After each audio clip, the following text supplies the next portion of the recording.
So a quick update on the water pump. I'm intending to get it finished today, get it transferred over anyway, the new water pump on it. Just at the moment I've just pulled all the bolts out of the water pump, and they're sitting over here in another old water pump.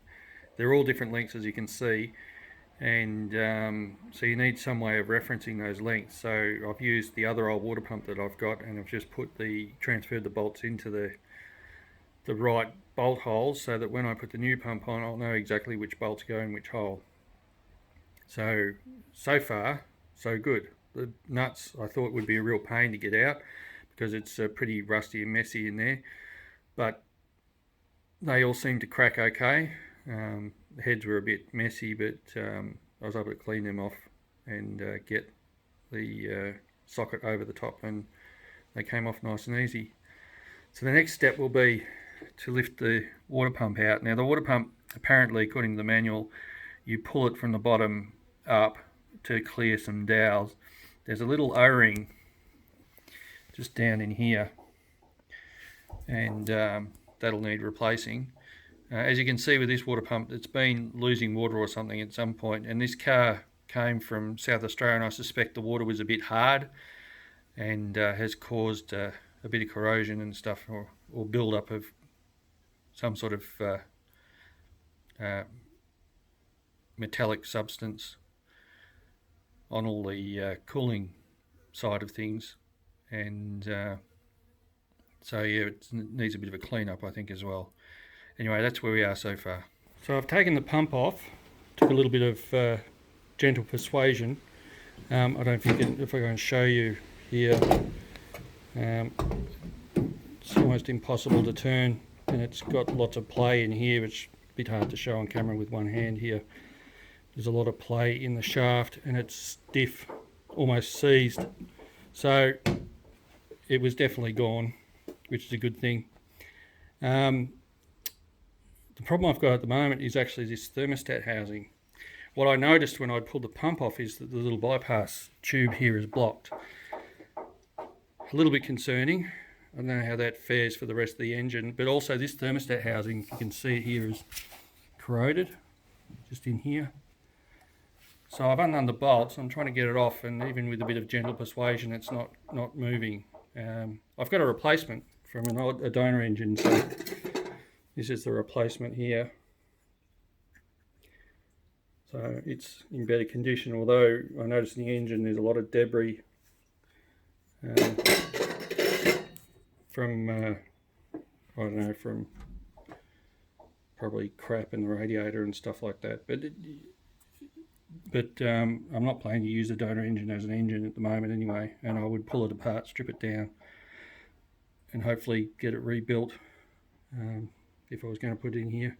I'm just hoping that this there's a little bit of, looks like carbon on this. I don't know what that means. Yeah. There's no milkiness in the oil, so I don't think it's oil. I don't know what it is, but just seems a bit odd. I'm just at two minds about what to do at this point. I'm still trying to get the thermostat off, so the thermostat housing and the thermostat out, and clear that little pipe, and we'll see where we go from there. Anyway, that's where we are so far. So this is where we are at the moment.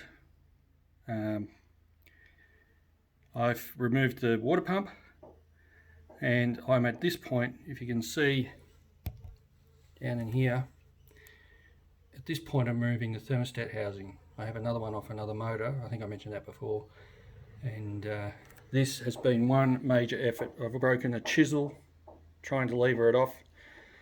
It's an old chisel, and I'm using a screwdriver to lever it off after doing some checking about how to possibly get them off. And I think the problem is it's an aluminium housing on steel pins, and it's just corroded on.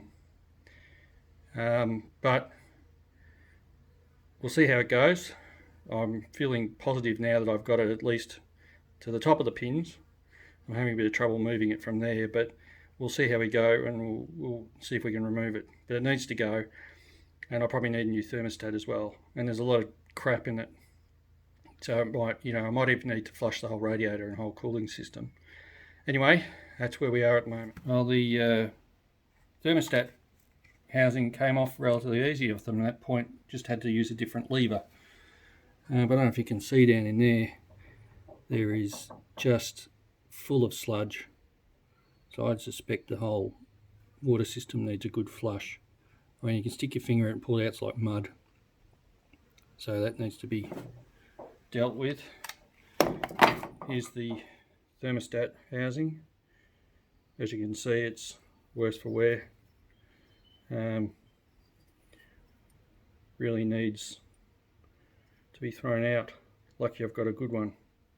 Anyway, the mating surfaces have also corroded, so I'm having a think about what to do about that.